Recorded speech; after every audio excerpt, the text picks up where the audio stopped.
is unlocking the power of voice of the customer framework. What is that? Why is it so important? Why do we have to actually have a whole structure to gather customer feedback and take action on it? And that's what we're going to talk about today. And today we have an amazing guest. But before we go into who is our guest and we go into the basics of this and talking about why is it actually feedback so important for an organization, Nav, how's everything over there in Sydney? Very good, mate. Beautiful Saturday morning. So don't usually do this on Saturday mornings, but I am glad to be up nice and early to enjoy the weather in the morning here at Bayern. Thank you. Oh, so it's Saturday. We have to pay some extras then? I need to talk to accountant. It's time and a half. It's a time and a half today, mate. Wait, Okay, we're going to do this for 20 this? minutes. All right. So our guest today, I know that you're seeing, if you're on YouTube, you're already seeing him. But I will do this just because it's part of the podcast, and I know you love going into the background of our guest. And today's guest is Andrew Mark, who has spent 25 years of experience building high effective post-sales organization that drives customer lifetime value and improve customer satisfaction, of course. But he has a lot of years, but also a lot of passion. And I noticed this when talking and also getting into all of the SuccessHACKER webinars. Andrew Mark is the founder, or one of the founders, of SuccessHACKER, which produce success coaching training programs built for customer-facing professional who wants to be better at what they do and they want to accelerate their career. And I'm one of them. And I do have to admit that I haven't finished yet. That's work in progress. But thank you, Andrew, for being here with us today. No, thanks for having me. I love talking about customer success, and I am, as you mentioned, I'm the co-founder of SuccessHACKER and the primary kind of chief product officer of our training program. So I talk about customer success every single day, and I develop a lot of content. All geared towards teaching people like yourself how to serve your customers better. Right. I learned a lot, but I have to ask something personal, Andrew. Do you dream with customer success at this stage? Do I dream? There's probably a little bit of customer success in everything that I dream, but I do try to compartmentalize that to my daylight hours. Really, everything that we do in our lives, there's an element of customer success when you think about it, right? Yeah, I noticed that. There really is, and I'm constantly picking those things up. And as a matter of fact, I am every company's. I can be their greatest asset, but I can be their worst fear as well, because doing what I do and teaching people what I teach after doing it and running these teams for so long. I'm one of those people, one of those few that will actually stop and say, hey, you know what? What you're doing right now with me as a customer is not going well. And I'll give them some free advice. And that's a lot more than what your typical customer wants to do. And quite frankly, this voice of the customer framework topic is really relevant to that. Yeah, it is one of my favorite topics indeed. Amazing. So maybe let's just start with, understanding, what a voice of the customer framework looks like. So what is it, Andrew? What exactly makes a voice of customer framework, and why is it so essential for CES teams? So think of a voice of the customer framework as the ears of your company. It's really how you listen to what your customers are telling you and not just what they're saying. And it's all about picking up on the direct feedback that they give you through surveys, the hints they drop on social media, the actions they take that speak volumes about their satisfaction. And for a customer success team, voice of the customer is like a treasure map, right? It shows you where to dig to find value by highlighting what's working and what's not. And that's straight from your customers' mouths. It's about turning I wish it could into I love how it does, right, for customers. And that means knowing them better than they know themselves sometimes. Now, a solid voice of the customer program can put you leagues ahead of your competition. It's what tells you if your latest feature is a hit or if it's time to go back to the drawing board. And let's not forget growth. I mean, real feedback leads to real improvements, which leads to customers sticking around longer and spending more. And that's what we're doing here, right? It doesn't matter what business you're in, whether it's a subscription business or not. It's cheaper to keep your customers. This is we're playing a long game here, right? We're trying to drive customer lifetime value. I think a great example that everybody can relate to, regardless of where you're in. Remember when a major streaming service, Netflix, added the skip intro button, right? Oh. That was voice of the customer in action. They listened, they implemented, they made binge watchers everywhere a little happier, even though that skip intro it skips 20, 30 seconds. I use it all the time. Yeah, me too. Right? I should I'm wait sure- a little bit though. Yeah. I should relax and enjoy. Well, I mean, there's only so many times I need to see the intro of Loki, right? So I hit the skip intro button, right? Especially when they're really long intros as well. If it's only a couple of seconds, Exactly. it's fine. But like some of them are like a minute long. Exactly. But, it's not always smooth sailings. So you've got to sift through a lot of noise to find the real insights. But when you do it right, by keeping your feedback channels clear and not getting sidetracked by the one-off comments, you can make some serious improvements to your product or service. And it's one thing to collect all this feedback, but the real magic happens when you act on it, right? Keeping your offerings fresh and relevant. Plus, it's about keeping the conversation going, right? So today's wow factor is tomorrow's standard features. So, you can never stop listening. Make sense? Yeah, absolutely. One of the things that I've been working with pretty much all the CS teams I've worked with is implementing like some version of a customer advisory board, especially when it comes to product roadmaps, because a lot of customers would buy into a SaaS product, especially a smaller one in the market that's purely SaaS based on the idea that it's not just going to be value as is, it's going to be value to be, right? And that value to be is what the CSM's job is to try and prove to them to align with what they're trying to do from a customer's perspective. So when there are these product teams that have all these amazing features that are coming out in the next 12 to 24 months, we don't have a way of sharing that with our customers to actually get them excited about what the next 2 years of the product looks like. It really frustrates me. And there are lots of product teams that keep that very close to their hearts and don't want to show that to the customer. I'm like, I understand there are going to be things that change, but what we're actually creating is this buy-in into the product and into the company for 2 years from now. Guess what? Renewals become that much easier if you've already got the customer excited about what's going to be coming out in 2 years. They're thinking, well, we've got something that we talked about that's going to come out that they listen to us about 2 years from now. Of course, we're going to renew to see that come through, right? Well, and if you're doing customer success right, you're setting expectations from the outset correctly, right? So yeah, it's foolish to think that every single customer that we sign is going to be a perfect fit. Right. Absolutely. So you will have bad fit customers. Hopefully you don't have terribly bad fit customers, but you're going to have bad fit customers.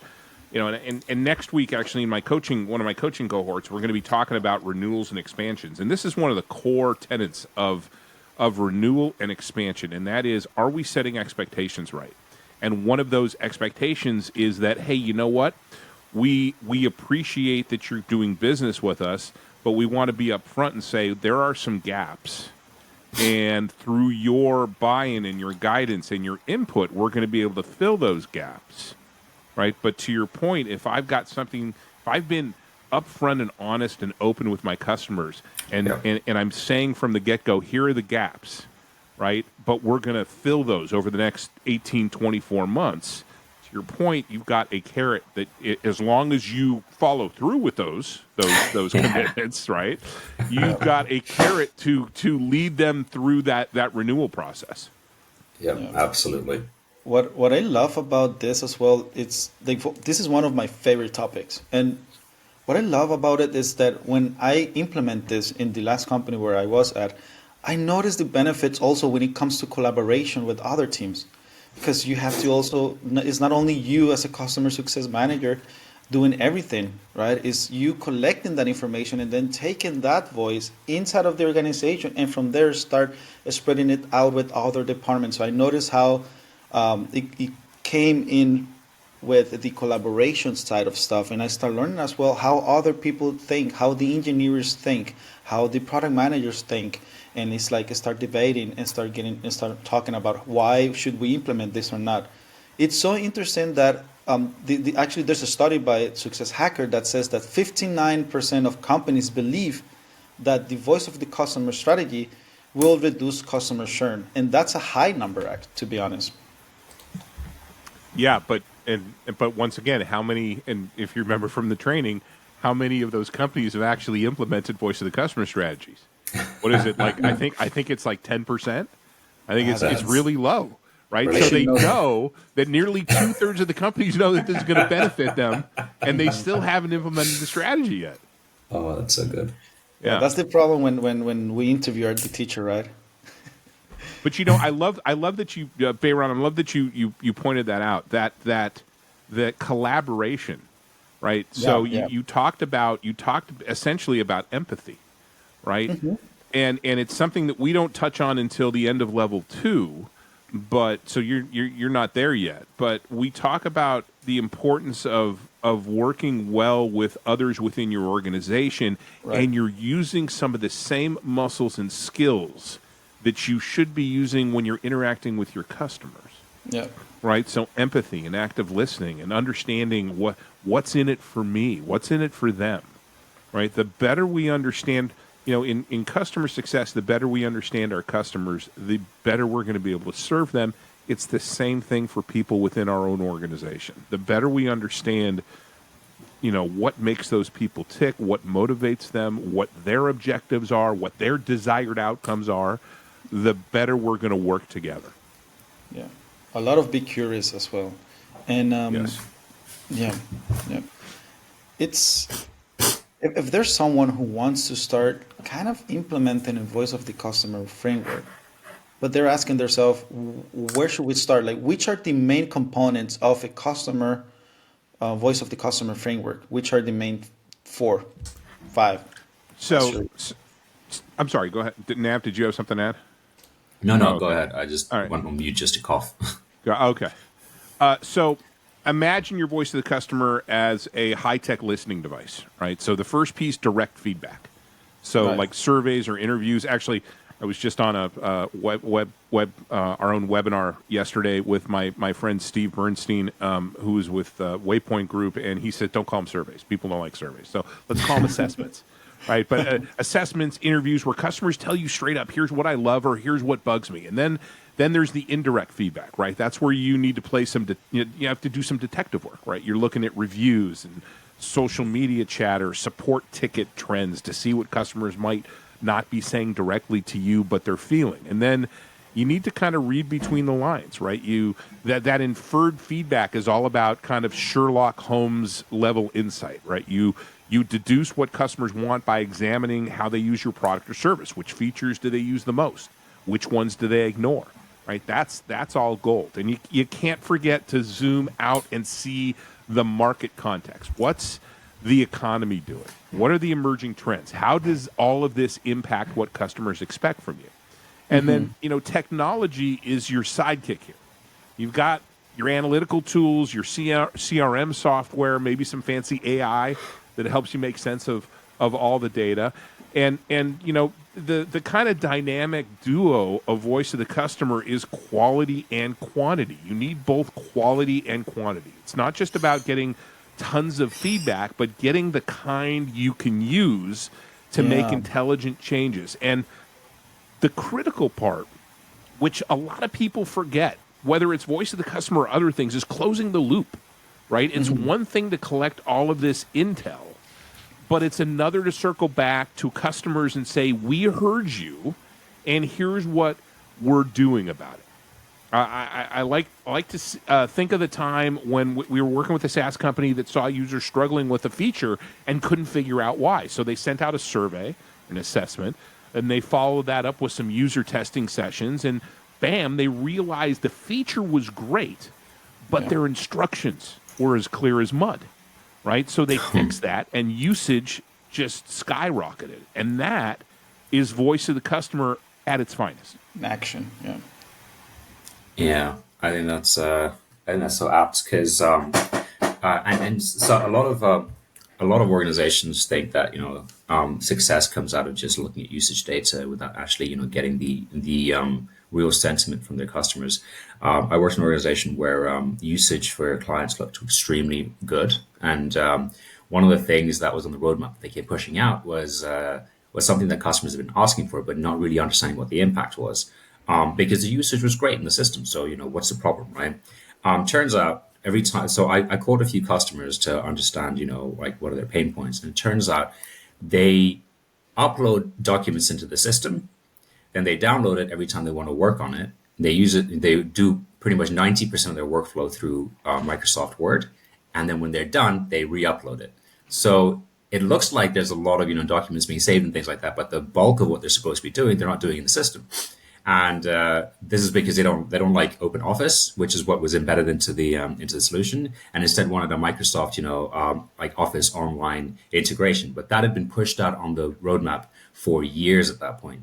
So when we actually dug, deep into our customer base, we realized material majority of the customers were actually doing exactly this, which meant that we look at usage and we think, oh, this looks really good, and we've got a great product. But the reality is that you're pretty much, on the verge of losing a lot of these customers if one other solution comes into the market with Microsoft integration. We're done for, because that's one of the only things that we need to be thinking about right now. Well, yeah, it looks like you're looking at usage. You're looking at only one aspect of it. Yeah. Right. And to your point, as soon as somebody comes along with something better, they're going to bail.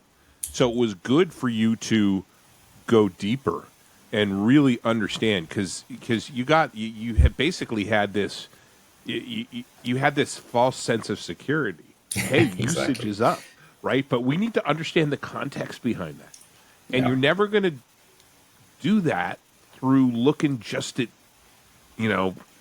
machine generated data. You got to go talk to people. It's so important, especially in industries where the products are required for compliance, and it becomes part of the policy. Everyone's going to use it because it's part of the policy. That doesn't necessarily mean they're happily using it, and that's Right. where you need to understand if they're actually happy with your product, or they're just using it because the company forces them to.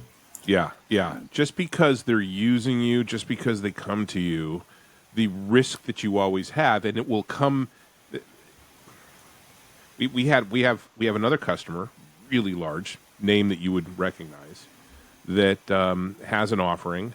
I'm not going to go into specifics because I don't want to provide enough detail to expose who they are. But they're in a very comfortable position because they are a name brand.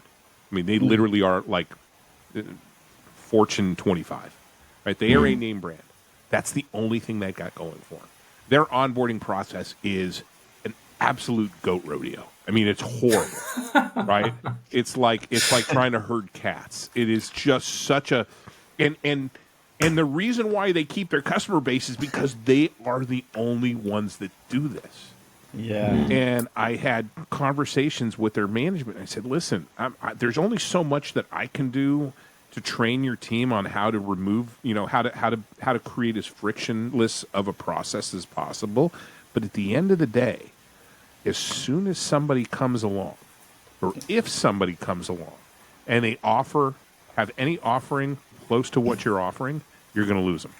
They're going to be a big chow chow. And you are going to be surprised by it. You are going to be absolutely shocked by it. And it's going to happen quickly, right? People are going to bail left and right, and there's going to be nothing. You could lose half your business overnight. Right. And Yikes. yeah, this brings into what people are waiting for, because Andrew, we have been talking about customer feedback and voice of the customer, but this is just starting, and people are also waiting for the challenges. So it's time to go into today's challenges. Okay. Challenge number 1, which is actually about gathering actionable feedback. And you touched already on this, but we want to go deep into it. And it's always complicated when you have so much feedback from customers, when you already have so many channels open, when you are actively collecting that feedback, but how do you actually make sure that the quality of that feedback it's the right one? How do you make sure which feedback you can prioritize? Yeah, it's the needle in the haystack, right? It's like looking for Yeah. that proverbial needle, right? Sometimes there's just too much feedback, and not all of it points to clear actions, and sorting through it to find what really matters can be daunting. So you want to make sure that you're not just hearing the loudest voices, because it's easy to pay attention to the most vocal customers, but Sure. finding a way to hear from the quieter ones, right? Now that's a challenge. Yeah. Did you ever play telephone as a kid? Right? What starts out as one message can end up as something completely different when it gets to the last Yeah. person. Yeah. Right? Yeah. So ensuring feedback is captured accurately without misinterpretation is trickier than it seems. But here's the thing about feedback. It ages like fish, not wine. Okay, right? It's only as good as its shelf life, right? So gathering and acting on feedback quickly enough so that it's still relevant can feel like a race against time. The other thing you need to remember is that bias is the enemy of good data, right? So you've got to watch out for your own assumptions clouding what you've actually been told, and then there's confirmation bias, right? Only hearing what you want to. So you need to be, and this is something that people in customer success, have the capacity to handle because of that EQ, right? Part of EQ is self-awareness, right? So you need to be aware of bias, right? So that you're not, getting sucked into that bias hole. But crafting an action plan is one thing, and executing it, that's where a lot of VOC efforts hit a wall, right? So aligning cross-functional teams to act on the feedback often involves hurdling over silos and bureaucracy. And once again, this is where collaboration and understanding, and empathizing with your teammates, your engineering folks, your product folks, and all that stuff is going to become important. And once again, I've talked before about closing that feedback loop, right? It's essential. Customers need to see that their feedback has led to change, or they're going to stop giving it. Actually wrote down here that they might stop giving. No, they will stop giving it. They will, of course. They will stop giving it. So another example of a company that we worked with, there was this company one time that launched a new product feature based on customer feedback, and they thought that they nailed it, but it turns out they'd only listened to a smaller segment of their user base. And the broader market didn't need or want that feature, and it flopped, right? And that was a hard lesson in ensuring representative feedback. And what we had in that situation was we had confirmation bias, right? We had a product team, we had a product manager that was all hot and bothered about this feature because they had some personal experience. And so they picked and chose how they would ask the questions, and they found a cohort of customers that were good fits for the feature. And it's not that they didn't use the feature, but they put a lot of effort into a feature that ended up really addressing the needs of a real small sliver of their customer base, and they would have been much better off trying to release features, important features that were beneficial to a much broader segment of their customer population. There are some great tools out there to embed within the workflows to actually understand what's important to customers. Things like product board and things, where you can lay out sort of the features that the product team is planning on building, and then having the customers actually come and tell you what's actually important.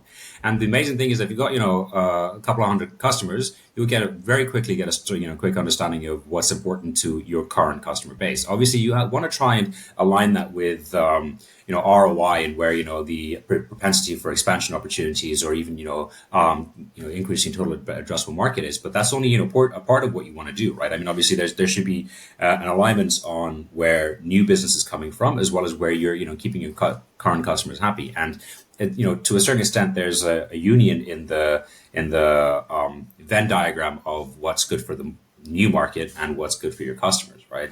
And the customers will be able to tell you how you can break into more of the market better and easier. I think that's a great point, Nav. If you are Indeed. prioritizing new features for new customers over enhancing your base features for your existing customers, you're doing it wrong, right? We once again, it's cheaper to keep your customers, and the way you do that is you deliver functionality and improvements to the product that benefit your customer base, not your prospects. We see that. You remember at Bayron going through level 1, we talk about prospect preference, Yeah. right? When in I forget which I think it's under thinking customer first. So the second course in level 1, and we talk about that can be a fatal flaw in a company strategy, is prioritizing prospect requirements over existing customer requirements. Make them feel home if they're already at home, Yeah. right? Yeah. Once I again, like that. That's a good way of putting that. Yeah, we're playing a long game, right? The hard part Why was would getting it? them into your house. Pardon? Exactly. The hard part was getting them into your house. Now just make them feel like they're home. Yeah. Now we need to keep them, and we're not going to keep them if they don't believe that we're listening to them, and if we're not producing the products and services that they need to continue to thrive and get value out of whatever we're selling.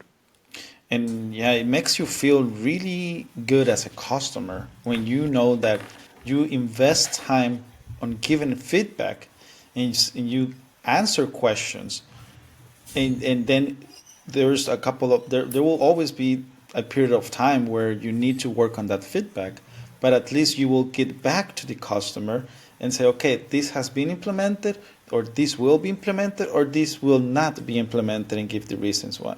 But it's nice to feel like part of something, and that's what I also like about feedback. But what questions are there? Any top 3, 4, 5 questions that you will suggest a customer success manager to always keep on their mind when it comes to collecting feedback? Or is more not about questions? It's more about a mindset.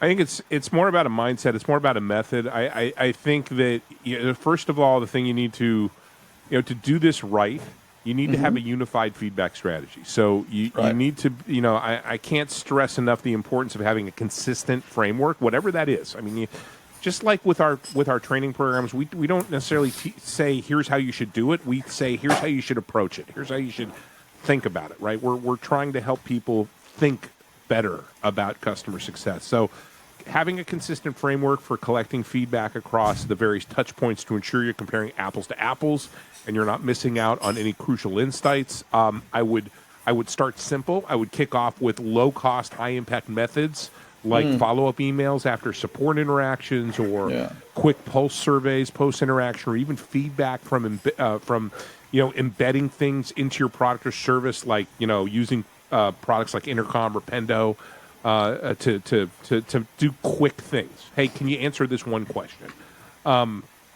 I think that every CSM should use every customer interaction as an opportunity for feedback, right? So this could be during onboarding, it could be regular check-ins, or even exit interviews when a customer decides to churn, which is if you are not getting information from your customers who decide to churn, you are missing a huge opportunity. And even if you got to hire a third party to have that discussion, it provides immense value. I think that you need to empower your front line. Your support team is on the front lines, and they hear the good, the bad, and the ugly every day. So you need to, you want to set up a system that makes it easy for them to funnel customer sentiment back to the decision makers. And this could be, once again, something as simple as a Slack channel. And you can do this. You can do these things, and you can start off, without making a huge investment in a feedback management platform, right? So you can use things like Google Forms or SurveyMonkey for assessments, or Trello for tracking customer feedback trends and issues. And then as you grow, you look for specialized tools like Qualtrics or Topbox or User Voice that can provide automated and integrated feedback into the customer's journey. Or for a more integrated approach, use platforms like Client Success or Catalyst or Churn Zero to blend feedback with customer usage patterns and give you kind of this 360-degree view of customer health. And also, you want to make sure to consider social listening on platforms like X and G2 Crowd or LinkedIn. Use tools like Hootsuite or Sprout Social that can help you keep an ear to the ground without constant manual monitoring. And when the volume of feedback gets too much to handle manually, it's time to look at CRM integrations that automatically will solicit, capture, and analyze that feedback, right? Salesforce is a great example with its extensive app marketplace. Actually, one of the first situations where we used where I used a customer-driven feedback mechanism, and I don't even know if this product's on their platform anymore.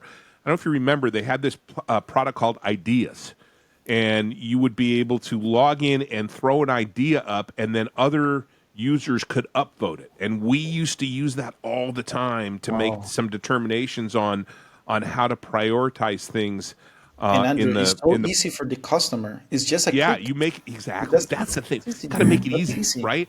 I want your feedback, but if getting your feedback requires you to answer a 25 question survey or sit on a call or blah blah blah, whatever it is, or write a business case, or exactly, right? That's a pain in the ass. So so we're a HubSpot user, and HubSpot has a really straightforward. If you've got a suggestion, I can go into this area in HubSpot and I can say, hey, I really wish that this field would, default to X, Y, and Z.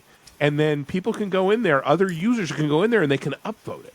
And I get a message that every time it gets upvoted, I get a message, hey, somebody liked your idea. Right? Same concept as the Salesforce idea. And then once you get to this point where you've got so much volume, it's important that you take a step back and have an internal discussion on when it's the right time to invest in more sophisticated systems. And that's typically when the volume and complexity of feedback make manual analysis impractical. I can't keep doing this in Google Sheets. I can't keep doing this in Excel or what have you. But you do not have to spend a whole lot of money and implement a bunch of systems to get this thing started.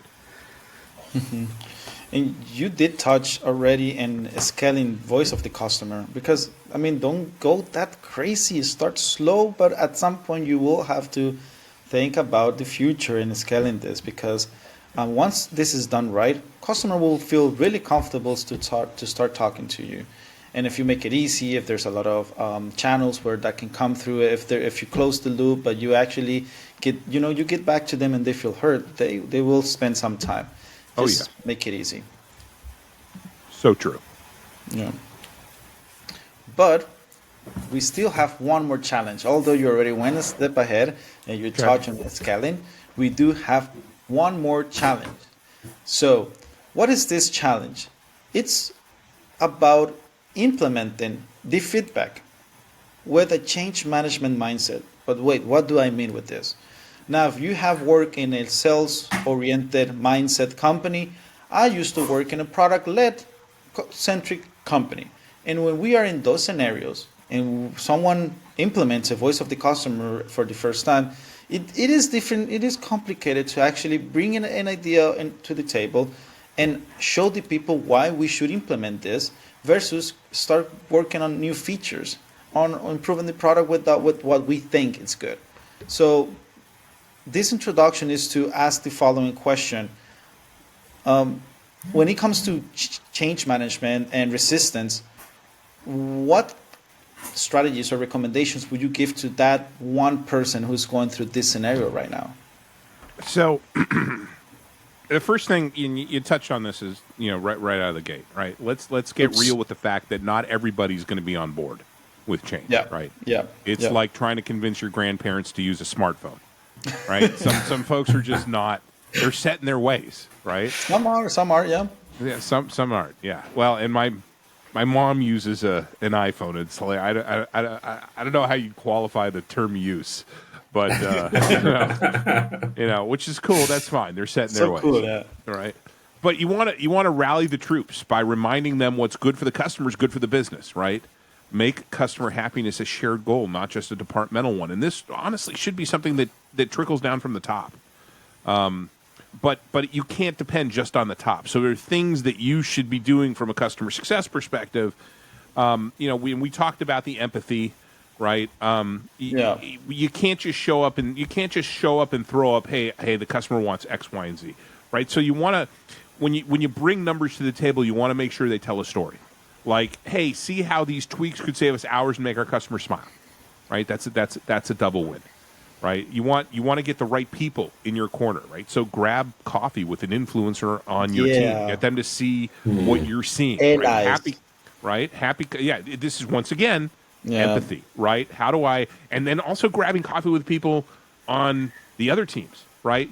This is as much about building relationships and getting them to trust you, right? Once again, in customer success, part of our job is, hey, I'm going to do everything I can to understand your business, Mr. or Mrs. Customer, right? And I'm going to establish a relationship with you. I'm going to communicate effectively with you.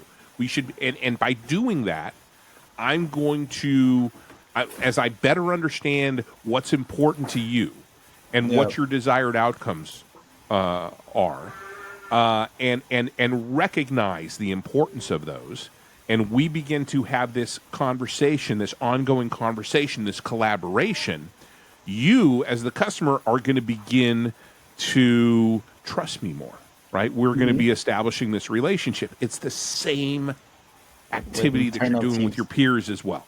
And damn, it works. Yeah, and we also want to, everybody loves a quick win. So find something small to fix and make some noise about it. It's like fixing a leaky faucet at home, right? It stops being annoying, or it stops my family from annoying me, and you feel like a hero. And sometimes you need to break things down, right? Barista style, right? This change is like switching from whole milk to oat, right? It's better for everyone and might just be the new favorite.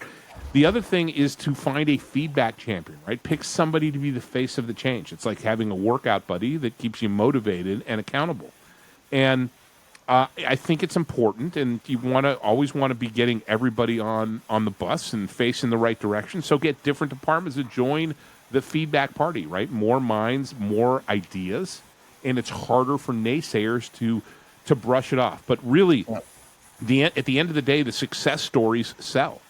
Right? So use past wins as proof. Remember when we changed the checkout process and sales went up? This could be our next big moment. But you know somebody's going to push back. So you got to be prepared, right? You've got to have your comebacks ready, right? Keep it friendly but firm, like convincing a friend to try sushi for the first time, right? And then when changes roll out, be there to help. Offer guides and Q&As and help desk. It's like giving somebody a map to a new city, and it's so important. Like I said before, you want to keep score, right? So when something works, you want to put it up on the scoreboard. Look how response times have dropped since we made that change, and don't give up. Keep at it, even when it feels like you're sailing against the wind, right? Change is a marathon, not a sprint, and that persistence pays off. And you generate momentum as well. Exactly. Yeah. I think in environments where, the organization is product led or it's B2C, especially, it's so important to actually understand what the customers want. And my wife actually does this. I like to joke that she does what I do, but for B2C. But essentially what she realized that works really well in the market is to start to like experimentation about, what you want to try out in the market based on what you're hearing and seeing what actually gives you the best result. And that sort of mentality is really difficult to bring into an organization that's been, working in a certain way for God knows how long. But it's starting. Like I think even when I was trying to get like things like product advisory boards and things into place, it's starting really small to show the impact that then gives you the momentum to grow it properly internally. But as with anything that you try to do with from a change perspective internally, it always starts with like having a quick small win, proving the concept, and then showing the data to be given the carte blanche on doing whatever else you want to do with it. Yeah, exactly. Yeah. And the story is important, right? The narrative is important, right? Once again, back to what I said at the beginning, you don't just show up and throw up, here's what the customer wants. I want you to tell a story. Yeah. Here's what's important to our customer, and here's why. I'm going to tell you a little story about this customer and the way they do business. And I want to explain to you why this feature, which, by the way, is something that is requested by 30% of our customer base, making up X amount of revenue. The other thing is attach a revenue number to it. Yeah. It's amazing It what always kind of speaks traction. volumes. Yeah. It's amazing what kind of traction you get when you throw money into the equation, right? Into the narrative. By the way, we're talking about, 60% of our revenue or 60% upside. Yeah, money talks. Money talks. Money talks. And, I love what you guys you're saying, because it's a lot about be strategic, not only with your customer, but also internally be strategic. And this is why I love a lot of, voice of the customer and voice of the customer framework and feedback, because it's not only about, I want to hear what you say, and this is what the customer says. One strategy that I used to implement when I was with this voice of the customer framework is that I actually grabbed and created a story using the words that the customer was using. And that worked really well. That's incredibly powerful, not only for your product team, who likely has some exposure to, or hopefully has some exposure to, what your products are doing. Hopefully. But what's also really powerful about that is when you go back to the customer and say, "Hey, by the way, I proposed X, Y, and Z," and I mean, you're saying it to them in their language. Actually, even before you propose it, one of the key skills in customer success is active listening, and one of the tools that you use in active listening is restating what the customer has said to you in your own language. But being able to go back and make sure that you're repeating to them in their language what it is they're asking for is incredibly powerful. Yeah, actually, that's in lesson number 2 when talking to different customers and their personalities, especially those that want crazy things. It's like actually repeat what they're saying, because that way you confirm that it's right, and it makes feel like, okay, they're listening to me. Yeah. And love it. Perfect. I wish we could continue talking about customer success and voice of the customer and go deeper, but it's time to wrap up. And I know people need more time to listen to the other episodes, so we have to respect that. But Andrew, thank you very much for being here with us today. You're welcome. Thank you for having me. And if you want to find out more about what we do and our programs, check out successcoaching.co. We also do, by the way, we develop also a lot of content in front of the paywall. So I invite anybody who wants to participate in our twice monthly webinars. We've got one on leadership. We got one on for individual contributors. You can find out all about that at successcoaching.co under our events tab. So I appreciate you having me. It's different. I'm used to being the one facilitating the conversation, so I really do enjoy being on the other side of this, as you can tell. Yep. Yeah, no, it's awesome. Thank you. Thanks for inviting me. Thank you so much for having for being here, and amazing stuff with the success coaching things. And I completely recommend anybody who's at any stage in their CS career to go and check it out. Thank you. Yeah, Thanks, definitely. everybody. Go check it out. You will see the About section, all the information. And take care. Have a nice, positive day. And remember, keep learning, keep growing, and let's keep improving the world of customer success. Until next time.